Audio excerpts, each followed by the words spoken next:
Hello everybody, this is Miles Luigi, and welcome back to Let's Play Super Mario Omega, where we found ourselves at the Gem Toy Hills. Just to make another funny Greek alphabet joke, I was reminded of the fact that when I was a little kid, I used to actually pronounce epsilon, epsilon.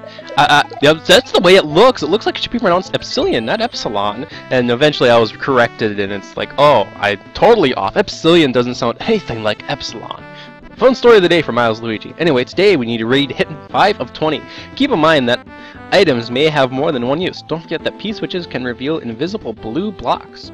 So reminding us that there are many tools in Super Mario World, and many of these tools have many different uses. For example, we can use the springboard to bounce up here.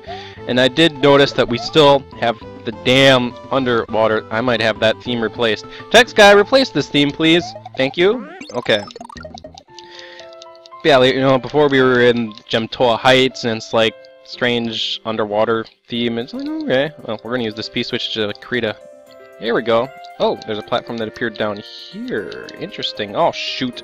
Shoot, shoot, shoot, shoot. Can't jump down. Shoot, I'm gonna run out of time. Oh, no, I didn't. Okay, secret hidden pipe down here. No, this is death. Okay, anyway. Anyway, let's just get back onto the main road, and hopefully that P-switch didn't have a secondary purpose other than going down there, making me believe... Okay, now I kind of want a mushroom up there. Making me believe, ooh, is there a pipe down here? No, this is death. Just the way that level is organized, I thought there was going to be a pipe down there. It was leading up to there being a pipe down there because it would be very, very difficult to get to a pipe down there without the platforms, but... Whatever, it's not a very big design flaw in the grand scheme of things. It's very, very minor. Oh my, oh, that's Pokey. Darn it. I'm not paying attention. I'm just spinning like crazy. Pokey, darn it, can't spin Pokey. I could spin Charging Chuck here, but let's just kill Charging Chuck the conventional way of jumping on top of them. Alright, Lotus Plant. You eventually play Super Mario World Roblox enough that you're able to actually identify all the enemies before there was Charging Chuck, then the Lotus Plant, you know, the Pokey. Oh gosh, I've become a Super Mario World nerd! Nerd! Nerd! Nerd! Yeah, Let's Playing just do... Fudge, I died. Borrowed joke from another Let's Player is reliving your childhood in the nerdiest way possible. Well, what if I'm playing a Mario World ROM hack? That's not really reliving your childhood, is it? No, it's not. What do we got going on here? Okay, so I'm not the biggest Super Mario World nerd because I forgot the name of these things. They're not a Hammer Pro, that's for sure. Oh gosh darn it! Ooh, okay. I thought for a second I might get trapped. You know, Kaiser Mario instincts kick in. An invisible coin block over here. You are now strapped with, I think, Sumo Brothers. Oh gosh, I forgot. I don't know. Here we go. And here we go. 20. Oh, thank God! I just noticed I got 4 Dragon Coins, and I still get stars. Yes! I don't have to get all of them in the stage to get stars, and I'm not limited to 1 through 7 stars. I can get 40 or 50 if I do the jump properly. And with that, let's head on over to Gemtoa Hills II. Oh, looks like our hills level actually... Last level looked like a desert. This level actually looks a little bit more like hills. Geno's Forest in a hills level? That's not exactly very appropriate, but okay. I guess so. There's one thing I will tell you, just to give off another vibe. You know, Last World gave me Super Mario Land vibes. This specific level, not the last, so this specific level, it's giving me the vibe of the first level in a platform game. You know how, typically, especially in 1990s platform games, your first level would always take place in like the hills or the forest. It'd be a nice, lush, green level. It's the easiest level in the game.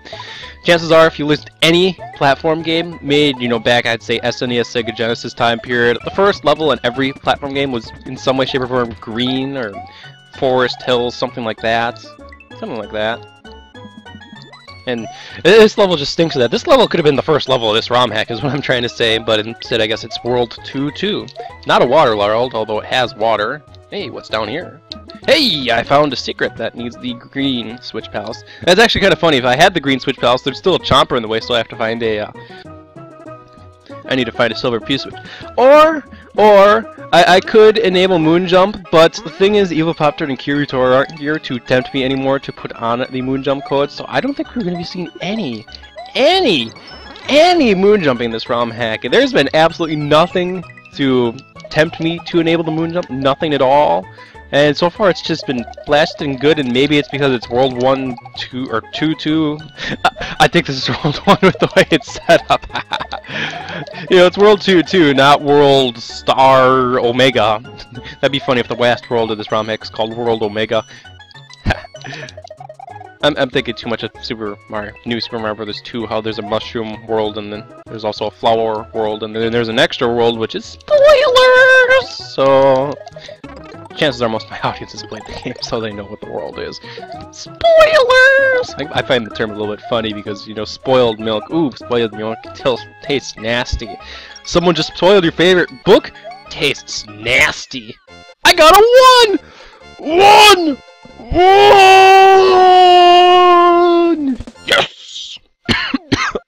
Oh, I got something in my throat doing that. There's a secret exit. That was probably where that Green Switch Palace and the Piranha Plant was, so I'm probably not getting that secret exit for a long while. Hey, another Hills level! World 2-3. Hint 6 of 20. Sweet, I haven't been missing any hints so far. Big level tiles in the overworld mean that once the level is cleared, you'll be given a chance to save your game. Well, that hint is kind of useless in my case scenario, as I'm using save states on ZSNES. Speaking of ZSNES, I remember reading in notes when I downloaded this ROM hack that this ROM hack is compatible with SNES, the SNES ROM hack the SNES emulator that is super duper accurate but takes 10 times the system resources of, say, this ROM hack. I was thinking it's SNES compatible. That means it's probably, gasp, oh my gosh, real SNES compatible, because apparently if you are super dedicated enough and you still have a working SNES, there's a pipe down here, awesome. If you have a working SNES, you could, you know, dump an image of like this ROM hack and then play it on a real SNES. And I'm certain, you know, if you're a creative Mario World ROM hack, that probably just has to give you willies in your little gut, thinking, oh my gosh, someone actually put my game on their loader cartridge and put it in their SNES and played it on a real SNES. Oh my gosh, yes, because most people play the SNES ROM hacks on one of the SNES emulators. There's a bunch of them. I'm using ZSNES. There's SNES 9X, and then there's BSNES. I do know now that not all versions of SNES 9X have that annoying SNES 9X screen. I'm not certain if all of you know what that is, but to give a clue in, basically, some versions of the SNES 9X emulator, when you hit save or load state, it would give a menu instead of just saying state 0 saved or state 0 loaded.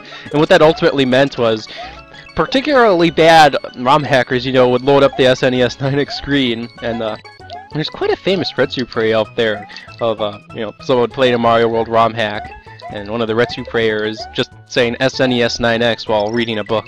It's a pretty funny Retsu actually. But no, newer version of SNES 9X don't have that problem. And as for BSNES, I don't even know if BSNES supports save states. It probably does. I mean, save states are just loading memory, like load memory, there we go. So I'd have to assume BSNES does, but at the same time, I wouldn't be surprised if it doesn't, because, you know, BSNES is supposed to simulate the real thing. You didn't just download this emulator to make your room a little hotter again because your CPU has to work a little harder. No, you're going to get a real deal SNES experience, and that means you will not be allowed to save states. You must confine to the rules of the game, which means I would actually have to pay attention to the big levels and the little levels going on here. Just to follow up on this discussion, there was this one time I had this device called a Dingo A320, I think it was called. It was basically this little pocket game emulator. It was basically like a console in itself, but it emulated whatever games you loaded onto a micro SD card, and I remember putting a whole bunch of ROMs. I remember actually playing the original Super Mario Infinity on that Dingo. That thing was pretty awesome. Eventually mine just, one day I turned it on, white screen, I'm like, I didn't do anything here. The device is effectively bricked. I don't know exactly what happened, whether it was just some electromagnetic interference, decided to just randomly hit my Dingo one day and brick it, but that thing was awesome.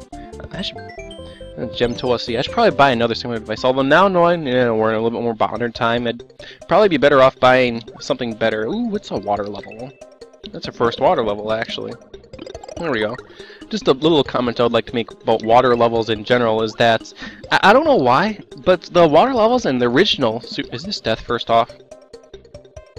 Yes, it is. The water levels in the original Super Mario World were mostly fairly memorable. There's the one, I think, called Soda Sea, where there was Torpedo Teds, and there's the one in the Forest of Illusion that, you know, you were able to eat feathers from immediately. Both of those were quite memorable, actually, but for some reason, water levels in a lot of ROM hacks, and I would say even in new Super Mario Brothers games, they're just not memorable and mostly boring and slow, and hey, there's something up there. Let's fly up there. I guess it's just a testament to how difficult it is to actually design a really good water level. Oh my gosh, I'm just gonna fly into something. Is this death? No, it's not. Darn it!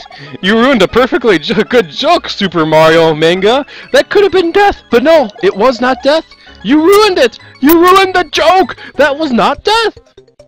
Anyway, this is our first water level of this ROM hack, and I guess it's above average. Compared to other ROM hacks, you know, it could be a super duper bare, boring water level, and I guess the fundamental problem with water levels is that Mario moves slower, so you have to have more, I guess, more interesting architecture. Or in the case of this game, I'm noticing we're allowed to go above water. Yes, is this death? No, it's not. Okay. Occasional moments to go back above water. It kind of reminds me of a specific level in Yoshi's Story. It was a mostly water level, but there was occasionally pipes that brought you up to the surface where you could get checkpoints and occasional items. A lot of people didn't like Yoshi's Story. I never actually was masochistic enough to do a complete all melon run of Yoshi's Story. Usually I would actually try to get all melons, but then I'd give up after like 24, 25 because I fudged up on the mini games. It's like, this isn't worth it. I'm not going to play this level over and over again just to get this stupid mini game right. So, you know, I'd always give up after getting 18 or 19 melons at some point. Here we go.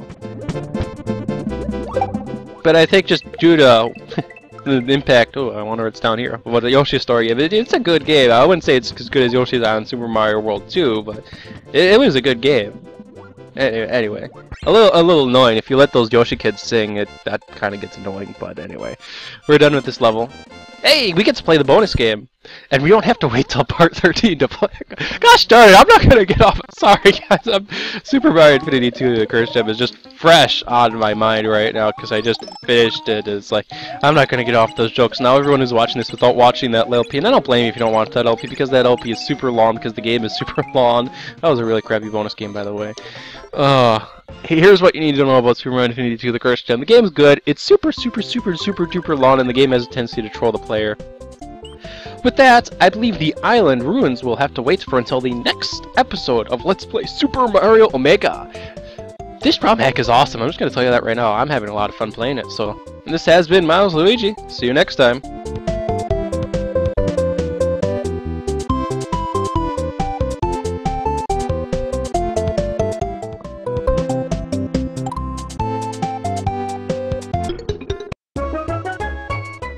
Mamma mia!